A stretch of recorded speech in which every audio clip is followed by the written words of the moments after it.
Quem vê tamanha comoção pela morte da Rainha Elizabeth II, depois de 70 anos de reinado no Reino Unido, jamais dirá que há algo de errado nesse reino.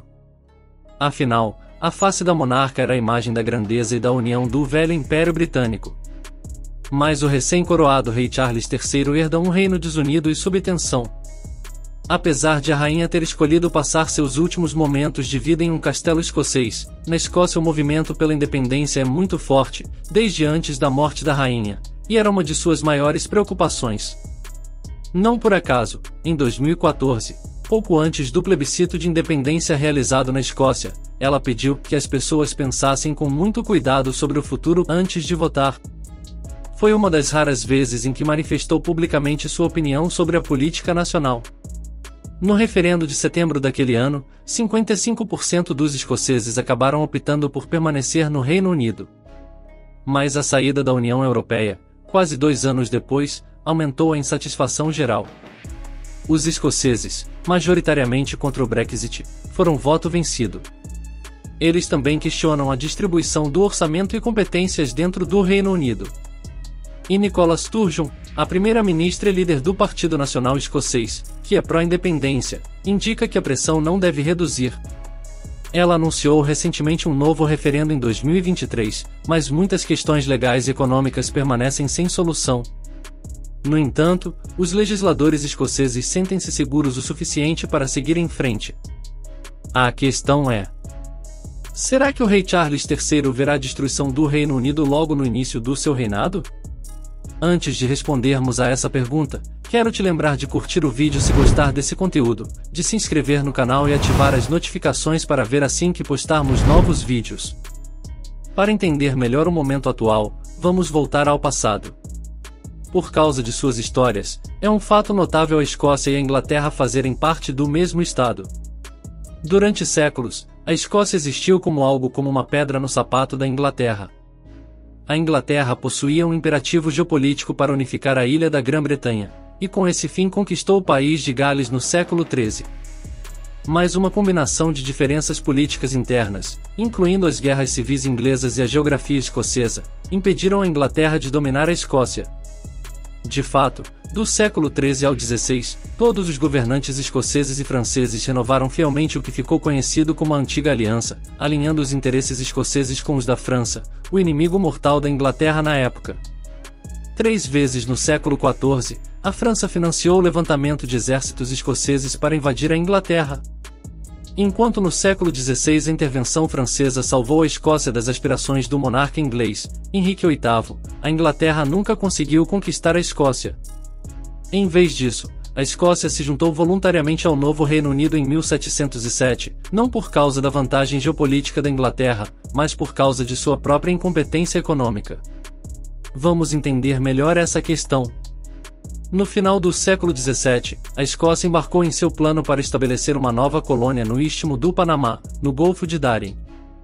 Foi um projeto ambicioso, e o Istmo do Panamá acabou sendo uma das áreas estratégicas mais importantes do mundo. Mas no final de 1600, nem a civilização humana, e muito menos a Escócia, possuíam a tecnologia necessária para conquistar uma natureza tão feroz. O fracasso retumbante da aventura em Darien levou a Escócia à ruína financeira, já que 1/4 da riqueza nacional escocesa foi gasta nesta desastrosa iniciativa colonial.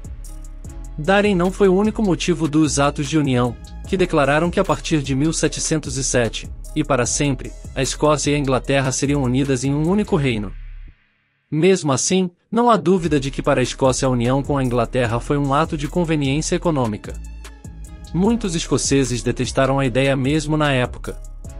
No entanto, a elite escocesa decidiu que a união era o melhor, e as prioridades econômicas prevaleceram. Avançamos agora para 2016, quando o Reino Unido realizou um referendo nacional, desta vez para decidir se o país devia permanecer na União Europeia. Esperava-se que a permanência prevaleceria, mas em vez disso, 52% dos eleitores britânicos votaram por sair, no processo nomeado como Brexit. Porém, houve um problema. Os Estados Constituintes do Reino Unido não concordaram com esta questão crítica. Inglaterra e País de Gales, ambos com maioria de 53%, votaram pela saída da União Europeia, enquanto a Irlanda do Norte, com uma maioria de 56%, votou pela permanência. Na Escócia, o sentimento pró-europeu foi ainda mais forte. Notáveis 62% dos escoceses votaram a favor da permanência, contra os 38% que votaram por sair. Isso criou dois problemas para o futuro do Reino Unido. O primeiro foi que minou a legitimidade democrática do Reino Unido, já que o destino da Escócia e da Irlanda do Norte estava sendo decidido contra sua vontade popular. Ainda mais grave, porém, foi que a lógica econômica do Reino Unido não era mais o objetivo comum. Por mais de 3 séculos, a Escócia se beneficiou muito de sua união com a Inglaterra. De certa forma, a Escócia juntou-se à Inglaterra no momento certo. Isso porque 50 anos após os atos da União iniciou-se na Inglaterra a Revolução Industrial. Por sua posição geográfica e acesso ao carvão e a outros recursos críticos, o país teve vantagem cedo. Um século após o ato de união, a França experimentou uma enorme revolução política e testemunhou a ascensão de Napoleão, cuja derrota final deixou a Grã-Bretanha sem rival na Europa por gerações. A Escócia deixou de ser uma parte atrasada de uma ilha isolada para se tornar um componente crítico do que foi possivelmente o império mais ganancioso que o mundo já conheceu.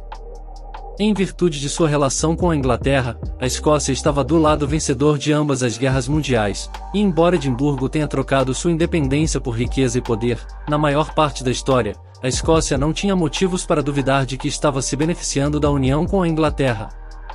Mas agora, 3 séculos depois, os benefícios da União não são tão evidentes como no passado, ainda que não dê para ignorar seu imenso benefício econômico. O Reino Unido representa quase 2/3 do comércio escocês. Uma escola de estudos econômicos de Londres concluiu que a independência custaria para a Escócia entre 6,3% e 8,7% de sua renda per capita a longo prazo, e seria 2 ou 3 vezes pior do que o Brexit para a economia escocesa. Há ainda questões profundamente difíceis de resolver. Quanto da dívida nacional britânica a Escócia levaria para casa? E a Escócia permaneceria em uma união monetária, mantendo a libra como moeda? E que porcentagem da riqueza do petróleo e do gás dos mares do norte a Escócia poderia esperar desfrutar? Tudo leva a pensar que a independência seria desastrosa para a economia escocesa, especialmente no curto prazo, e até os nacionalistas escoceses mais zelosos admitem isso. Só que o Brexit também é um desastre para a economia escocesa, e seu impacto só agora está sendo sentido. E sobre isso a Escócia não tem nenhum controle. O governo escocês publicou recentemente um documento comparando o Reino Unido com seus vizinhos na Europa, e descobriu que por quase todas as métricas, o Reino Unido teve um desempenho inferior. O desempenho foi pior no PIB per capita, na desigualdade de renda, nos índices de pobreza, na mobilidade social, na produtividade de trabalhadores e nos gastos brutos em pesquisa e desenvolvimento. Os líderes escoceses podem, e estão argumentando, que a longo prazo, as dores de curto prazo da independência não valem apenas o orgulho da autodeterminação nacional, mas também são uma aposta econômica melhor. Se o argumento é sólido, só a história poderá dizer. Porém fica óbvio que as perspectivas econômicas da Escócia são melhores como parte da zona do euro, de 18 bilhões de dólares, do que como parte do Reino Unido, de 2,7 mil bilhões de dólares. De acordo com as pesquisas, a Escócia ainda está indecisa sobre seu futuro político. O apoio à independência aumentou ligeiramente acima de 50% nos primeiros anos pós-Brexit, mas pesquisas recentes mostraram que mais escoceses estão a favor de permanecer na União do que da independência. O apoio à independência e à União vem e vai, mas permanece em equilíbrio relativamente estável.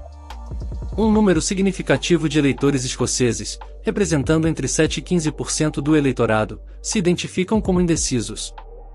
E é aqui que a Inglaterra parece incapaz de se conter. Liz Truss, a nova primeira-ministra, por exemplo, disse antes de assumir o cargo que a abordagem correta para lidar com a Escócia era ignorá-la, assim como a sua líder, Nicola Sturgeon, que procura atenção. Com isso, a Inglaterra ridicularizou a Escócia por sua conta e risco, e Londres pode perder os escoceses indecisos se houver outro referendo. Sentimentos de identidade nacional são emocionais e viscerais. A economia até pode moderar esses sentimentos, mas se uma nação tão orgulhosa e antiga quanto a Escócia sentir que sua identidade e democracia estão ameaçadas, a opinião da população pode mudar inesperada e bruscamente, assim como aconteceu quando a Inglaterra surpreendentemente votou para deixar a União Europeia. E agora, a pergunta de milhões. A Escócia vai realizar um referendo de independência no próximo ano e se tornar de fato independente? Um documento da Câmara dos Comuns examinando o assunto concluiu que a questão é incerta. A Suprema Corte do Reino Unido deve decidir se o referendo da Escócia está dentro de sua competência, pois parece improvável que o governo britânico aceite novo plebiscito. Se o Supremo Tribunal decidir que a Escócia não possui essa autoridade, o Partido Nacional Escocês pode optar por realizar um referendo ilegal, no estilo da Catalunha em 2017. Se a maioria dos escoceses quer a independência e manifestar isso, seja por meio de um referendo legal ou ilegal, pela eleição de uma maioria esmagadora para o Partido Nacional Escocês nas próximas eleições gerais do Reino Unido, ou uma campanha massiva de desobediência civil pacífica, eles vão encontrar uma justificativa lícita para que assim seja. A questão é se o orgulho nacional escocês, alimentado pela raiva do Brexit, o desprezo inglês e o baixo desempenho econômico britânico geraram força necessária para os escoceses exigirem a sua independência, apesar das consequências jurídicas, econômicas e políticas de tal medida. O Partido Nacional Escocês aposta que sim. Em 2014 eles apostaram errado, mas o mundo mudou desde então, e a Inglaterra sabe melhor do que ninguém como um repentino sentimento nacionalista pode levar a resultados antes impensáveis. Afinal, essa foi a razão principal pela qual o Reino Unido deixou a União Europeia. Seria irônico se fosse também a razão pela qual a experiência política do Reino Unido terminaria após 315 anos. Fica a dúvida. Obrigado por assistir até o final, e até o próximo vídeo.